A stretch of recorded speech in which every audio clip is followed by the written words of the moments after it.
The rain falls different in the Tennessee mountains, heavier somehow, as if the sky itself is trying to wash away memories that the earth refuses to release.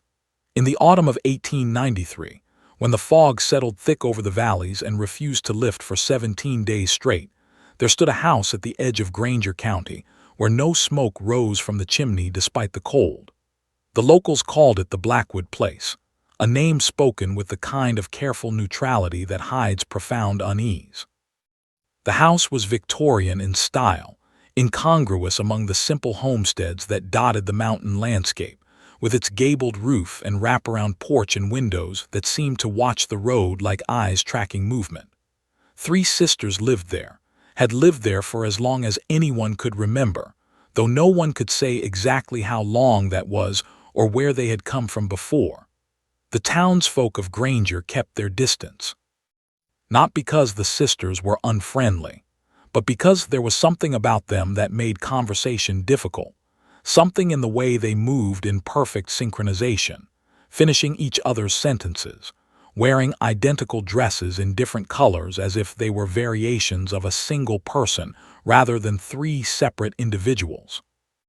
And then one morning in November, a local boy delivering firewood found the front door standing open, swinging gently in a wind that wasn't blowing, and inside the house was a silence so complete it felt like the absence of sound itself, a void where noise should exist but couldn't penetrate.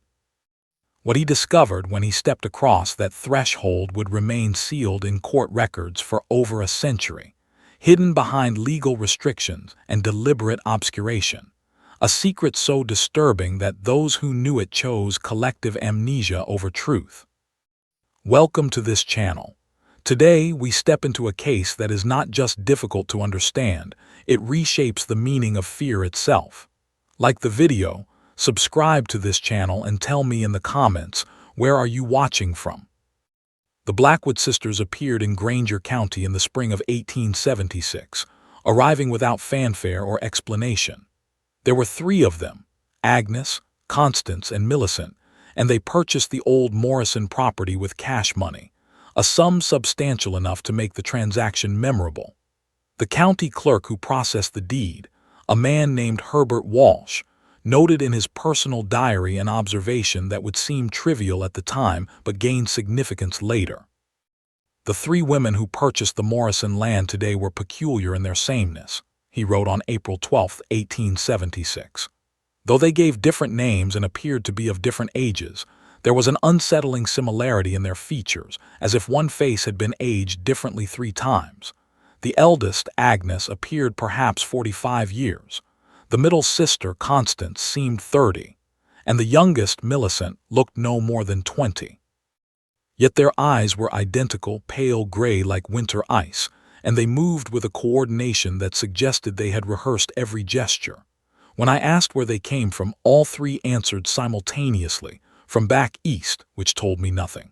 When I asked if they had family, they smiled again in unison, and Constance said, "We are family. We 3 are all the family we require." I found the transaction unsettling, though I could not articulate why. The house they built on the Morrison property became a local curiosity. The construction took 9 months and employed no local labor. The sisters hired workers from distant counties, men who would arrive on Monday mornings and depart Friday evenings, sleeping in temporary quarters on the property, having no contact with Granger residents. The foreman, a builder from Knoxville named Samuel Garrett, kept detailed records of the project, and those records survive in his descendants' possession. They reveal architectural choices that were unusual, bordering on bizarre. The house was built with double walls, creating a cavity space between interior and exterior that served no apparent insulation purpose. The cellar was excavated to twice the normal depth and included a series of small rooms with heavy doors and no windows. The attic was fitted with skylights positioned to capture moonlight rather than sunlight, angled in ways that made no practical sense. And throughout the house, in every room, mirrors were installed floor to ceiling, positioned to reflect each other in endless succession, creating visual corridors that seemed to extend forever. When asked about these specifications, The sisters provided no explanation beyond insisting the work be done exactly as requested.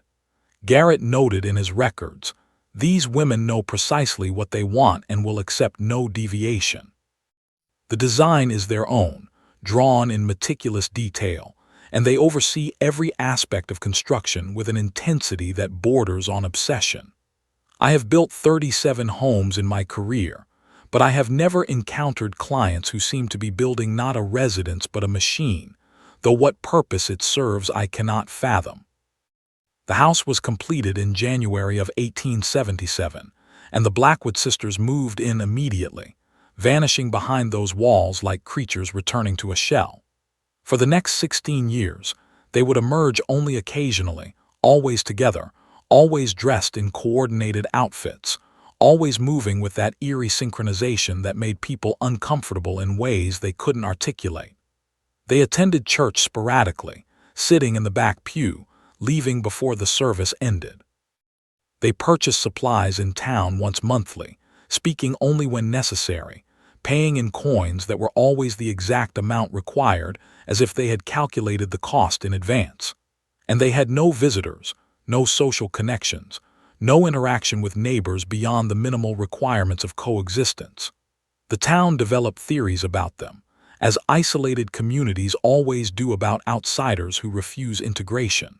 Some said they were wealthy eccentrics fleeing scandal back east.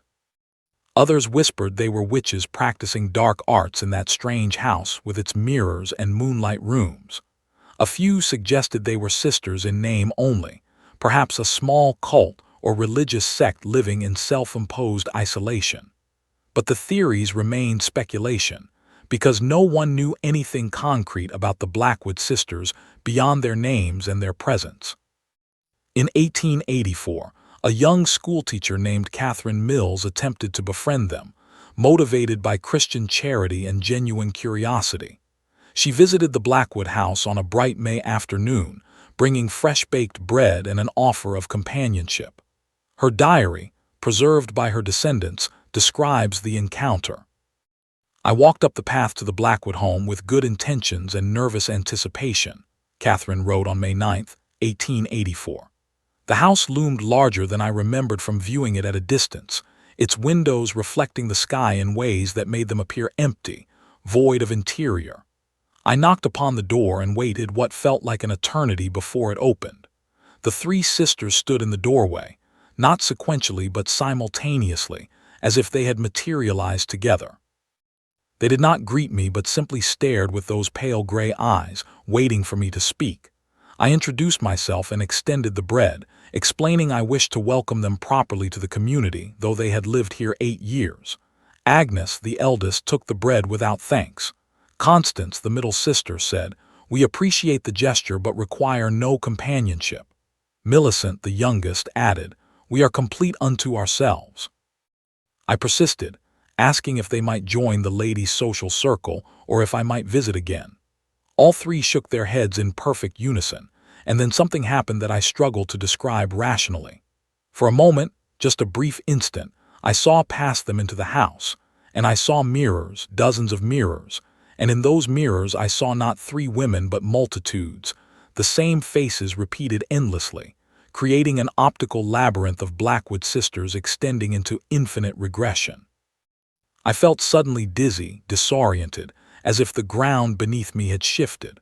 When my vision cleared, the door was closed, and I was standing alone on the porch with no memory of the sisters retreating or the door closing. I walked home in a daze and have decided not to visit again. There is something wrong in that house, something that defies rational explanation.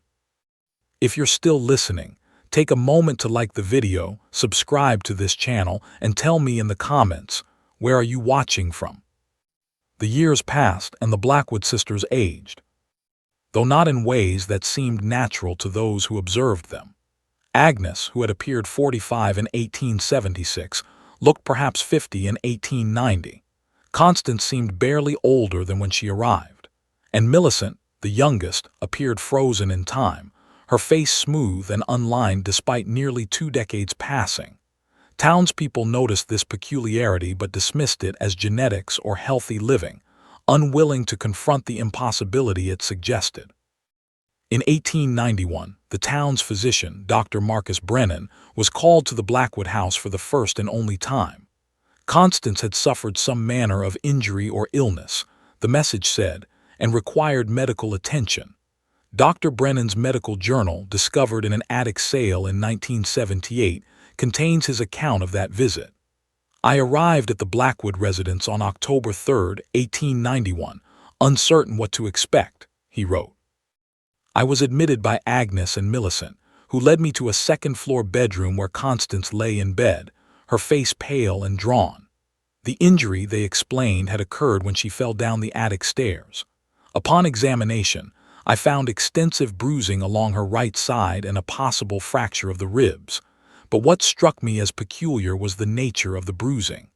The marks formed a pattern, almost deliberate, as if someone had gripped her with unusual force. When I inquired how exactly the fall occurred, Agnes and Millicent provided identical accounts, speaking in alternating sentences that formed one narrative, describing Constance losing her footing and tumbling down steep stairs. Yet their precision troubled me.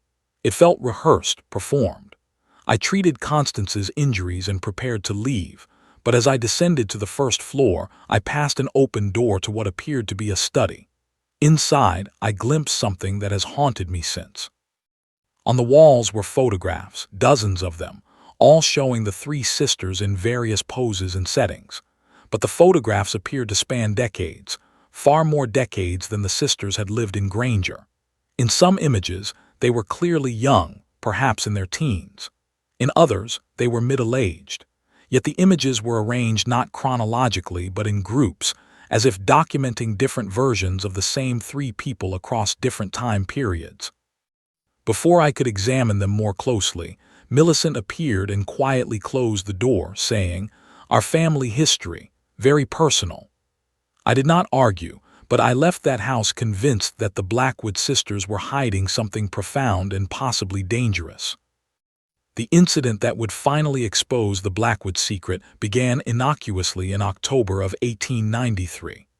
A local farmer, Isaac Webster, reported seeing lights in the Blackwood house at odd hours, specifically between midnight and 3 in the morning, lights that moved through the rooms in patterns, as if following a ritual or ceremony. Webster mentioned this to other farmers who admitted they too had noticed the lights, had noticed them for years in fact, but had never discussed it, assuming it was simply the sisters' private business.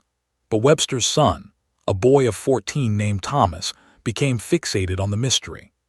On the night of November 2, 1893, Thomas Webster snuck from his home and approached the Blackwood property, determined to discover what the sisters did in those midnight hours. What he witnessed would trigger a chain of events that would unravel secrets maintained for over 17 years.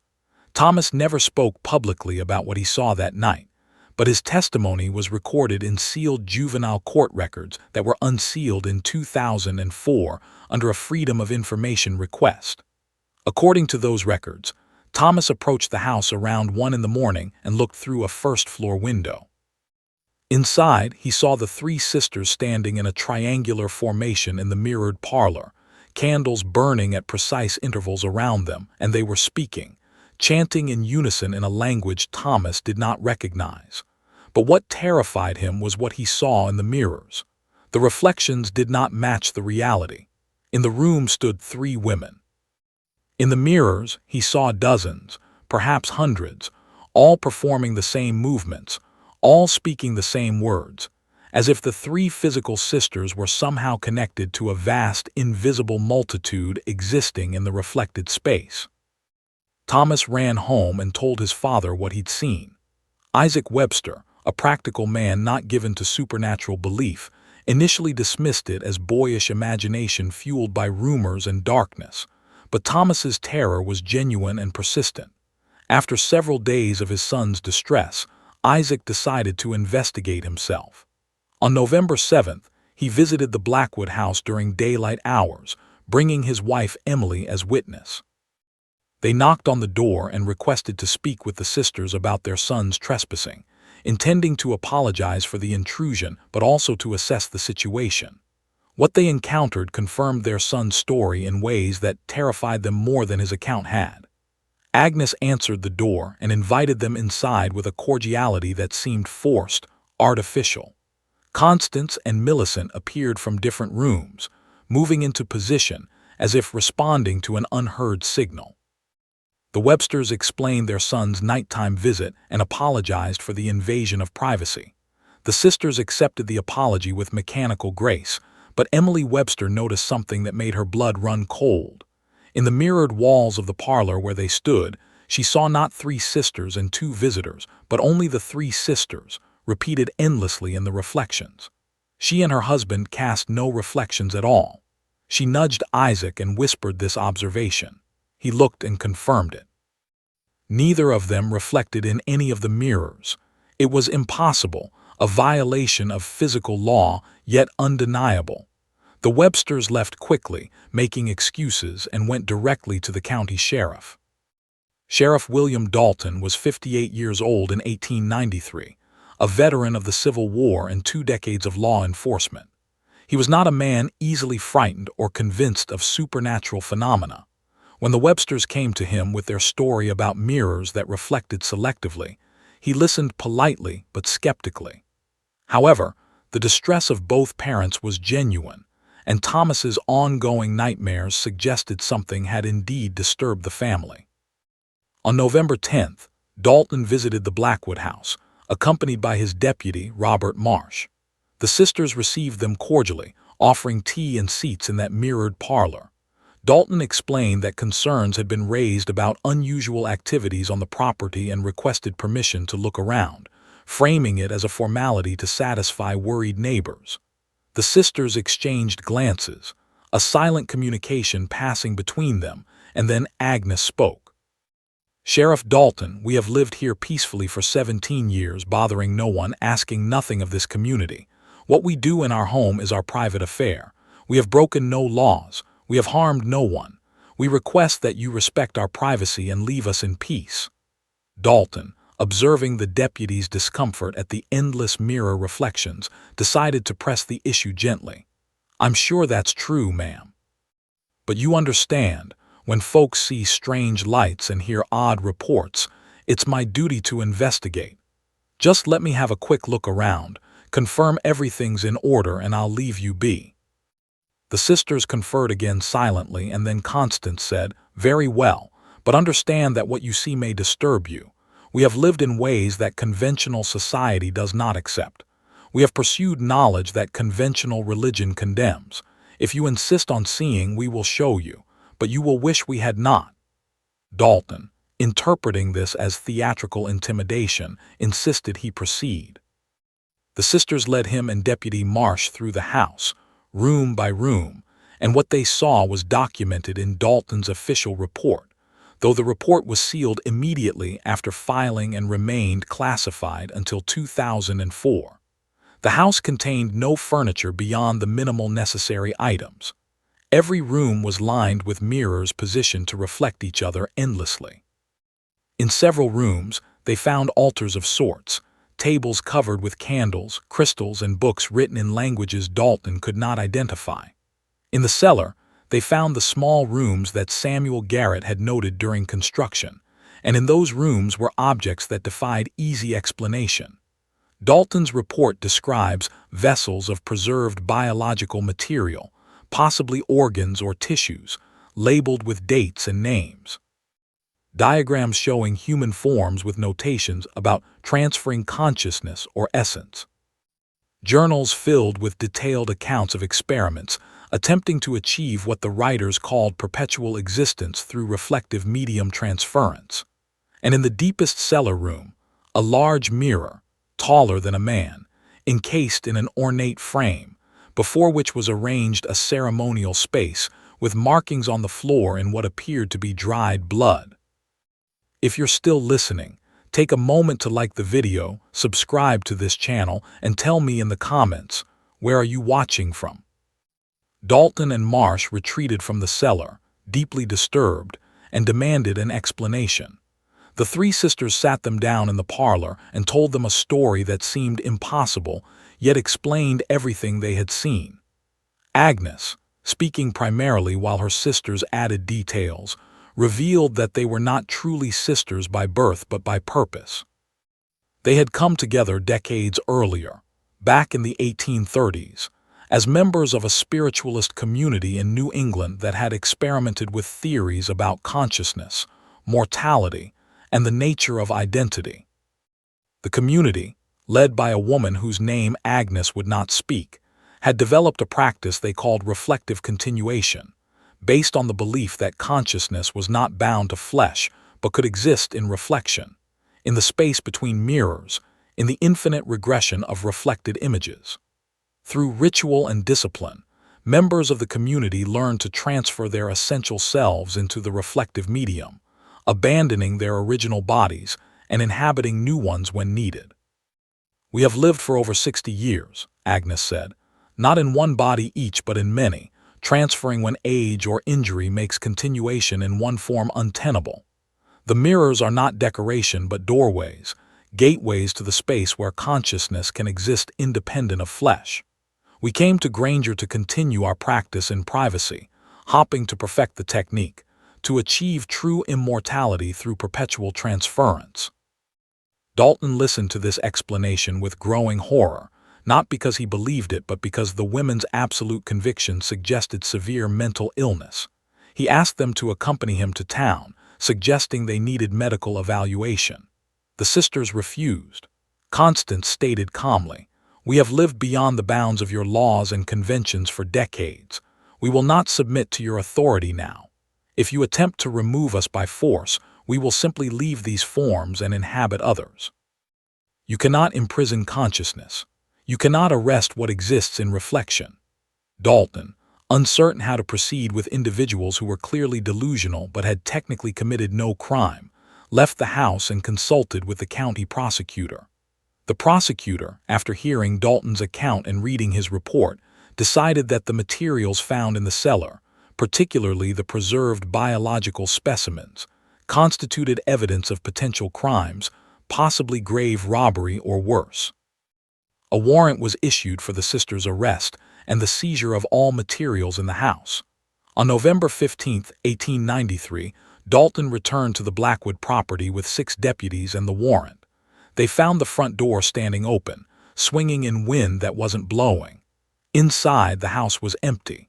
The sisters were gone, but the mirrors remained, and in those mirrors, the search party reported seeing images that could not be explained by reflection alone. Figures moved in the reflected space, 3 women who looked like the Blackwood sisters, walking through corridors that did not exist in the physical house, disappearing into depths that mirrors should not contain. The authorities searched the property thoroughly over the next 3 days. In the attic, they found trunks containing clothes from multiple decades, spanning back to the 1830s, all meticulously preserved. In the study, they found the photographs Dr. Brennan had glimpsed. An analysis of those images revealed an impossibility. The photographs showed the same 3 women, identifiable by their distinctive features and pale gray eyes, in settings and clothing styles spanning 70 years. There were daguerreotypes from the 1840s, photographs from the 1860s, recent images from the 1890s, all showing Agnes, Constance, and Millicent apparently unchanging across decades. The county prosecutor, Thomas Aldridge, brought in a photographer from Nashville to examine the images. The photographer's report stated, "These images are genuine, not manipulated or artificially aged. The photographic techniques used correspond to their apparent dates." If these are indeed the same 3 individuals across 70 years, they would have aged from young women to elderly in that time. Yet they appear consistent in age across the entire span. I can offer no rational explanation, except to suggest these might be family members across generations who happen to look remarkably similar, though that seems inadequate given the identical features. In the cellar, authorities cataloged the preserved specimens and sent them to a medical examiner in Knoxville.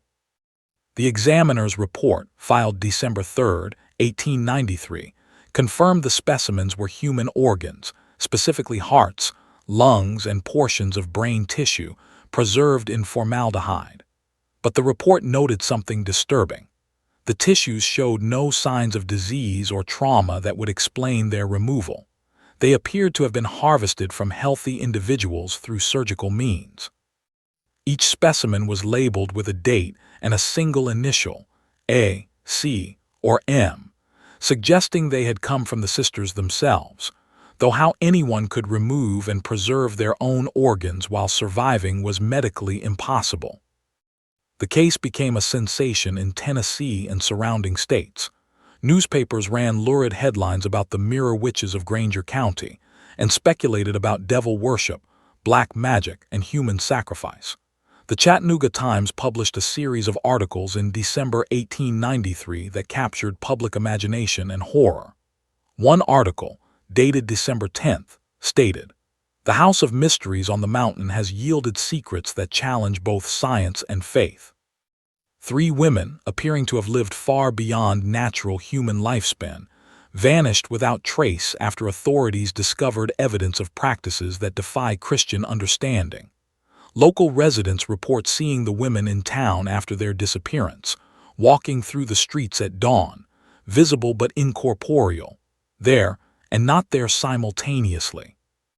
The sheriff has appealed for any information regarding their whereabouts, but most citizens are content to let this mystery remain unsolved, hoping the strange sisters have departed for good. But the sisters had not departed, not entirely. Over the following weeks, multiple witnesses reported sightings. A farmer claimed he saw all 3 walking through his field at midnight, moving through the corn without disturbing the stalks, as if they were projections rather than physical beings. A shopkeeper insisted they appeared in his store, selected items, left money on the counter, and vanished before he could speak to them. A child reported seeing them standing at the edge of the woods, watching her play, but when she called to her mother, the figures were gone. The most disturbing report came from Sarah Chen, a widow who lived alone on a property adjacent to the Blackwood land. In testimony given to Sheriff Dalton on December 20th, 1893, she described an encounter that suggested the sisters had not left, but had simply changed their relationship to physical reality. "I woke in the night to find them in my bedroom," Sarah stated. "All 3 standing at the foot of my bed, illuminated by moonlight though the moon was not visible through my window. They were solid and translucent simultaneously, present and absent."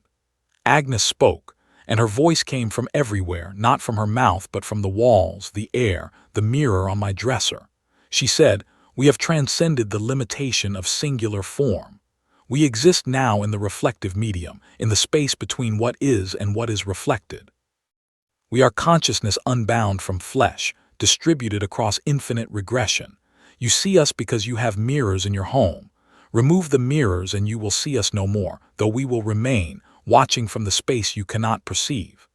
Then they faded, not walking away but simply becoming less visible until they were gone, absorbed into the reflection of my dresser mirror. I have removed every mirror from my house. I see them no longer, but I feel them watching still. If you're still listening, take a moment to like the video, subscribe to this channel, and tell me in the comments, where are you watching from? The Blackwood house was thoroughly searched and documented, then sealed by order of the court in January of 1894. The mirrors were covered with heavy cloth, the doors and windows boarded shut, and the property declared condemned. But the sealing did not end the phenomena. Granger County residents continued to report strange occurrences throughout 1894 and into 1895. Mirrors in homes near the Blackwood property would sometimes show images that didn't match reality, fleeting glimpses of 3 women passing through reflected space. People reported feeling watched when standing before mirrors, sensing presences observing them from the other side of the glass. Several families moved away from the area entirely, unwilling to live near what had become known as haunted ground. In March of 1895, a theological scholar from Vanderbilt University named Dr. Edwin Hale visited Granger County to investigate the Blackwood case. He spent 2 weeks interviewing witnesses, examining evidence, and attempting to develop a rational explanation for the events. His conclusions, published in an obscure academic journal later that year, suggested the sisters had been members of a spiritual movement called Reflectionism that had emerged from transcendentalist philosophy in the 1830s and 40s. According to Hale's research, Reflectionists believed that mirrors were not simple light-reflecting surfaces, but portals to an alternate dimension where consciousness could exist independent of physical form. Through meditation, ritual, and eventually surgical modification of the brain, practitioners attempted to transfer their consciousness into this reflective dimension, achieving a form of immortality. The Blackwood sisters, Hale wrote, appear to have succeeded where others failed, not through supernatural means but through a combination of self-hypnosis, group delusion, and possibly neurological damage from their experimental procedures. The phenomena reported by witnesses can be explained as mass hysteria fueled by the sisters' theatrical staging and the community's predisposition to supernatural interpretation. The preserved organs were likely purchased from medical suppliers or obtained through grave robbery, not harvested from the sisters themselves. The photographs spanning decades probably showed family members across generations, not the same individuals. And the sisters' disappearance was almost certainly planned, an escape to avoid prosecution, with the sightings afterward being either misidentifications or deliberate appearances designed to perpetuate their mystique. Hale's rational explanation satisfied academic circles but did nothing to comfort Granger County residents, who knew what they had seen and felt. The phenomena continued sporadically for years. In 1903, a fire of unknown origin destroyed the Blackwood house completely, reducing it to charred foundations and melted glass from the countless mirrors. Local authorities ruled it arson but never identified a culprit. Some residents privately expressed relief, hoping that destroying the physical structure would end the manifestations. It did not. Throughout the early 20th century, reports continued of 3 women seen walking through the mountains near the old Blackwood property, always at dusk or dawn, always moving in perfect synchronization, always vanishing when approached. The case file was officially closed in 1920, with the Blackwood sisters declared legally dead after 27 years of absence. But the file was immediately sealed under a court order that restricted access for 75 years, citing concerns about public safety and community stability. When the seal expired in 1995, researchers discovered that substantial portions of the file had been redacted or removed entirely. The most detailed evidence, including the full contents of the sisters' journals and the medical examiner's complete analysis of the preserved specimens, was missing, with notations indicating the materials had been transferred to an undisclosed federal facility in 1948 for reasons of national security. Why the federal government would be interested in an 80-year-old case of possible spiritualist fraud remained unexplained. In 2004, a documentary filmmaker named Rachel Morrison attempted to create a comprehensive examination of the Blackwood case. She interviewed descendants of original witnesses, examined surviving evidence, and visited the site of the former Blackwood house. Her crew spent 3 days filming at the location, and what they captured on video has never been publicly released.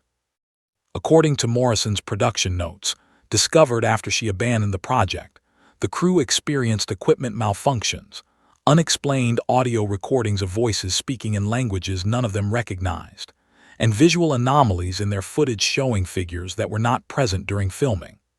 On the 3rd day, Morrison herself reported seeing 3 women standing at the edge of the woods, watching the crew, women who matched historical descriptions of the Blackwood sisters.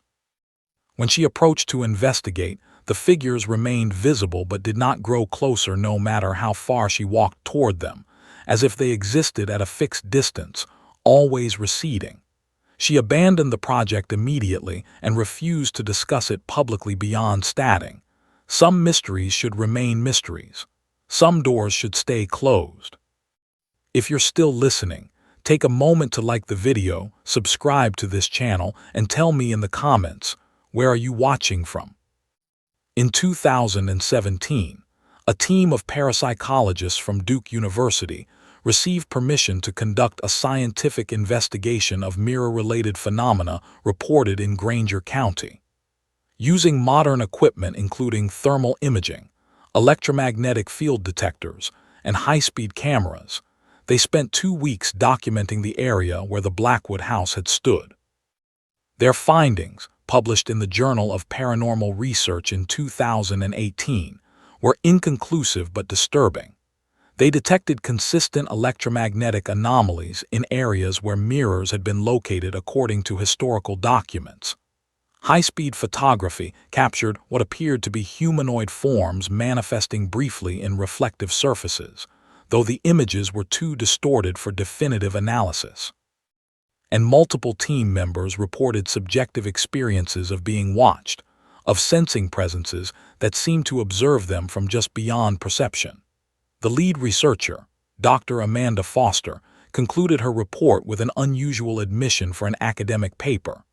After extensive investigation, we cannot rule out the possibility that consciousness, under specific conditions, might interact with reflective media in ways not explained by current neuroscience or physics. The Blackwood sisters, whether through belief, ritual, or unknown processes, may have achieved a state that we lack the scientific framework to properly understand or categorize. Their fate remains unknown. Their current existence or non-existence cannot be definitively established. What is certain is that the location of their former home continues to manifest phenomena that defy conventional explanation. The town of Granger has changed considerably since 1893. The small farming community has grown into a modest township with modern amenities, and a population that has largely forgotten or deliberately ignores its strange history. But some things persist. Older residents still avoid building on or near the former Blackwood property, which remains undeveloped forest despite its proximity to town. Antique stores in the area refuse to sell mirrors that match the style and era of those used by the sisters, and when such mirrors occasionally appear in estate sales, they tend to vanish quickly, purchased by unknown buyers who never identify themselves. And there are still reports, less frequent now but never completely ceasing, of 3 women seen walking through the mountains, women who appear real until you notice they cast no shadows, leave no footprints, and vanish the moment anyone attempts to photograph them. In 2019, a genealogy researcher named Mark Stevens made a startling discovery while tracing his family tree. His great-great-grandmother had lived in Granger County in the 1890s and had been friends with several families affected by the Blackwood case. Among her papers preserved in a family archive was a letter dated November 25, 1893, just 10 days after the sisters disappeared. The letter, written to a cousin in Virginia, described an encounter that had never been reported to authorities. "I must tell someone what I saw, though I fear being thought mad," the letter read. On the evening of November 22nd, I was walking home from a neighbor's house just after sunset. As I passed near the Blackwood property, I saw them, the 3 sisters, standing in the road ahead of me. I stopped, uncertain whether to approach or flee. Agnes, the eldest, called out to me by name, though I had never spoken to her in my life. "We are leaving," she said, "but not in the way the sheriff believes. We are entering fully into the reflective medium, abandoning physical form entirely. It is the culmination of our life's work. We will exist in every mirror, every reflective surface, distributed across infinite regression. We will watch the world from the space between what is and what is reflected, and sometimes, when the conditions are right, we will reach out." Then all 3 stepped backward, toward a large puddle of water that reflected the twilight sky. They stepped into that reflection, and instead of creating ripples or breaking the surface, they passed through it as if through a doorway, vanishing into the reflected sky. The puddle showed nothing but ordinary reflection afterward. I ran home and have told no one until now, fearing ridicule or worse. But I believe they succeeded in whatever dark goal they pursued. They are not dead. They are not alive. They are somewhere else, somewhere that coexists with our world but remains forever separate, observing us through every reflective surface, waiting for purposes I dare not imagine. The letter, authenticated by multiple handwriting experts and dated correctly through paper and ink analysis, suggests that the Blackwood sisters may have achieved exactly what they claim to be attempting. Whether through actual metaphysical transformation or through complete psychotic break from reality is impossible to determine.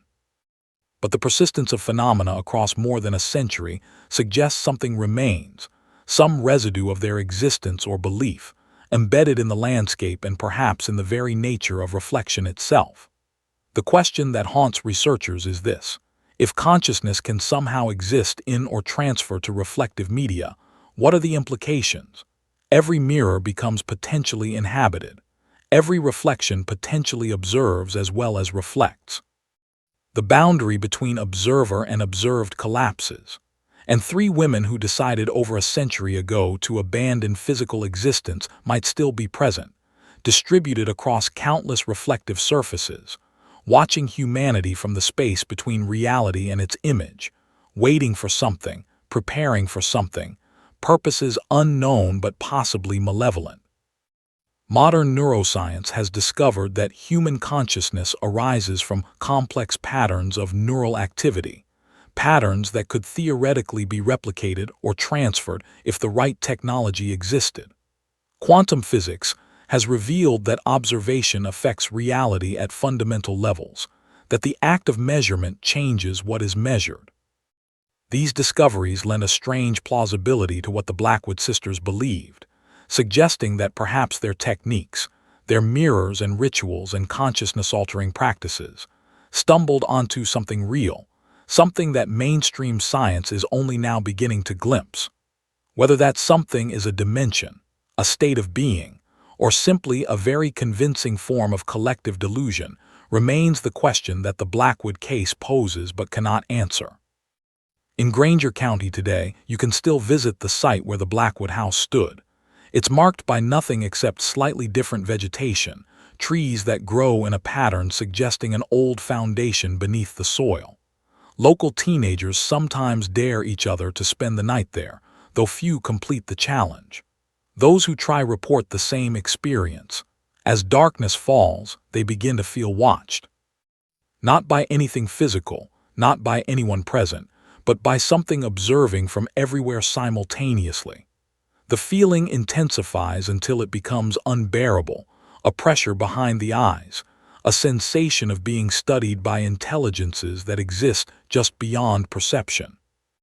And sometimes, in puddles or windows or any reflective surface nearby, they catch glimpses of three women standing in formation, watching, waiting, their pale gray eyes tracking movement, their lips moving as if speaking in unison though no sound carries through the glass. The Blackwood sisters, whether as ghosts, delusions, quantum phenomena, or something entirely outside our categories of understanding, remain present in the Tennessee mountains. They remain in the sealed portions of their case file, secrets deemed too dangerous for public knowledge. They remain in the memories and stories passed down through generations of Granger County families. They remain in every antique mirror from the Victorian era, in every reflective surface that makes you pause and wonder if something is watching from the other side. And they remain as a question that redefines fear itself. What if the boundary between physical and reflected is not absolute? What if consciousness can cross that boundary? What if three women did so in 1893?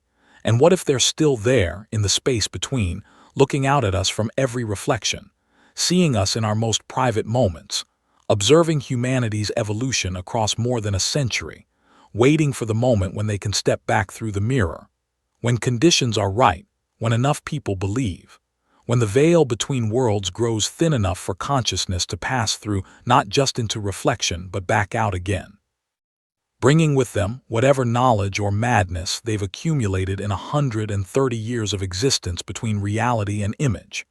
That is the question the Blackwood case poses. That is the fear it cultivates.